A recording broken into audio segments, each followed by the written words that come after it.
नमस्कार, मैं हूं शीनम शर्मा। अगर आप भी 8वें वेतन आयोग का इंतजार कर रहे हैं तो ये जानकारी आपके लिए बहुत महत्वपूर्ण रहने वाली है। लाखों केंद्रीय कर्मचारी और पेंशनर्स के लिए आने वाले वक्त में एक बड़ी खुशखबरी आने वाली है। 8वें वेतन आयोग को लेकर इन दिनों काफी चर्चा हो रही है। नया वेतन आयोग लागू होने के बाद कर्मचारियों की सैलरी में, पेंशन में काफी ज्यादा उछाल आने की उम्मीद है। हालांकि सरकार ने अभी तक इसको लागू करने की तारीख और फाइनल फिटमेंट फैक्टर का ऐलान नहीं किया है, लेकिन मार्केट में इसकी कैलकुलेशन को लेकर अलग अलग तरह के कयास लगाए जा रहे हैं।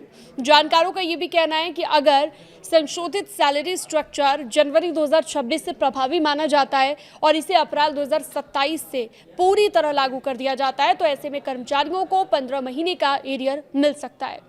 सरकार ने आयोग के गठन की बात को तो स्वीकार कर लिया है, लेकिन इसके साथ ही सिफारिशें और इसे लागू करने की समय सीमा अभी सामने नहीं आई है।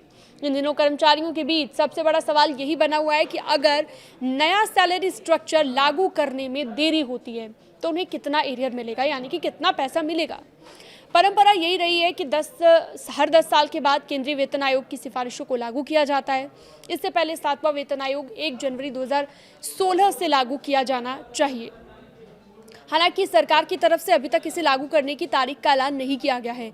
फिटमेंट फैक्टर के आधार पर ही ये तय किया जाता है कि एरियर कितना होगा, ये फिटमेंट फैक्टर के आधार पर ही तय होता है। देखिए, अगर सरकार यहाँ पर नए सैलरी स्ट्रक्चर को जनवरी 2026 से प्रभावी कर देती है तो इसका भुगतान अप्रैल 2027 से करना शुरू करती है तो कर्मचारी 15 महीने के एरियर के हकदार हो जाएंगे। हालांकि ये एरियर कितना होगा ये इस बात पर निर्भर करता है कि सरकार किस फिटमेंट फैक्टर को मंजूरी देती है। न्यूनतम वेतन पाने वालों को कितना फायदा होगा, अब ये बताते हैं आपको।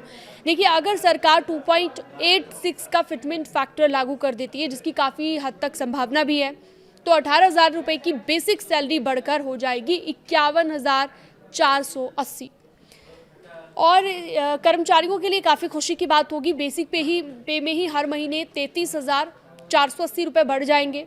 और अगर अब इस पर अगर 15 महीने के एरियर का हम हिसाब लगा लें तो जनवरी 2026 से अप्रैल 2027 तक करीब 5,02,200 रुपये बनते हैं। ये अनुमान केवल बेसिक सैलरी में होने वाली बढ़ोतरी के आधार पर आधारित है, यानी कि इससे भी ज़्यादा पैसा आपको मिल सकता है। अंतिम तौर पर मिलने वाला वास्तविक एरियर इससे ज़्यादा होगा या फिर कम होगा, ये नए सैलरी स्ट्रक्चर पर निर्भर करता है, जिसमें डीए, एचआरए, ट्रैवल अलाउंस जैसे भत्तों को किस तरह से जोड़ा जाता है, इसका फैसला होना भी बाकी है।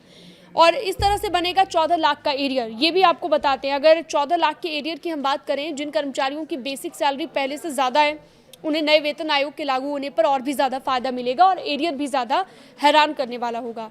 एग्जाम्पल मैं आपको देती हूँ, अगर किसी वरिष्ठ कर्मचारी, कोई भी सीनियर एम्प्लॉय है, उसकी बेसिक सैलरी 50,000 रुपये है मान लीजिए, और सरकार 2.86 का फिटमेंट फैक्टर लागू कर देती है तो उसकी नई बेसिक सैलरी बढ़कर हो जाएगी 1,43,000 महीने की, और इससे उसकी सैलरी में हर महीने करीब 93,000 रुपये का भारी अंतर आ जाएगा। और देखिए, 93,000 रुपये के अंतर को 15 महीने से अगर आप मल्टीप्लाई कर दें तो बेसिक पे का एरियर करीब 14 लाख हो जाता है। तो ये बड़ा फायदा कर्मचारियों को मिलेगा अगर फिटमेंट फैक्टर इसी तरह से लागू हो जाता है। आपको ये खबर कैसी लगी हमें कमेंट सेक्शन में ज़रूर बताइएगा और इस वीडियो को ज़्यादा से ज़्यादा लोगों के साथ शेयर ज़रूर करना। साथ ही आप हमारे न्यूज़ 18 के डिजिटल चैनल को सब्सक्राइब भी कर सकते हैं।